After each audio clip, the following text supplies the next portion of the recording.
À l'intérieur d'un écosystème, chaque être vivant est connecté. Un écosystème, c'est comme une ville animée, pleine d'habitants différents.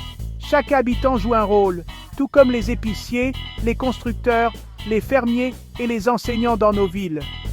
Ces rôles sont définis par la façon dont ils interagissent les uns avec les autres.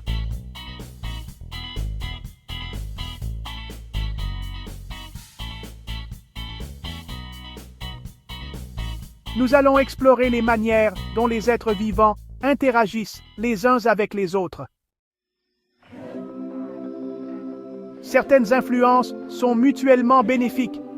Cela veut dire que les deux parties impliquées tirent un avantage positif de l'interaction.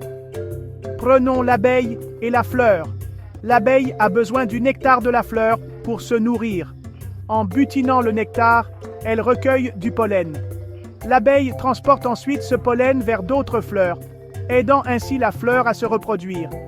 C'est une relation mutuellement bénéfique. L'abeille obtient de la nourriture et la fleur est pollinisée. Les deux en bénéficient. Un autre exemple est la relation entre les poissons nettoyeurs et leurs clients. Les poissons nettoyeurs mangent les parasites et les peaux mortes des plus gros poissons.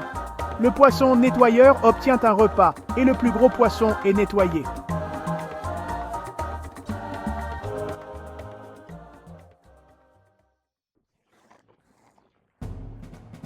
Certaines influences sont plus directes. Il s'agit souvent d'une créature qui en mange une autre, ce que nous appelons la prédation. Pensons au loup et au chevreuil. Le loup est un prédateur et le cerf est sa proie. Le loup a besoin de manger le chevreuil pour survivre. Il s'agit d'une influence directe car le loup affecte directement la population de chevreuils. Cette influence directe ne se limite pas aux grands animaux. Une petite grenouille attrapant une mouche est un autre exemple. Tout comme une plante absorbant l'eau par ses racines. Ces relations prédateur-proie, bien que semblant dures, sont essentielles au maintien de l'équilibre au sein d'un écosystème. Parfois, l'influence d'un être vivant sur un autre est indirecte.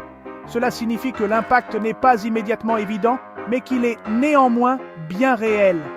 Revenons aux loups et aux chevreuils. Les loups, en chassant les chevreuils, aident indirectement les arbres de la forêt. Comment? En contrôlant la population de chevreuils. Trop de chevreuils peuvent endommager la forêt en mangeant beaucoup de plantes et d'arbres. Pensez au soleil. Le soleil ne mange rien directement, mais son énergie est à la base de presque toute la vie sur Terre. Les plantes utilisent la lumière du soleil pour fabriquer de la nourriture, puis d'autres créatures mangent les plantes.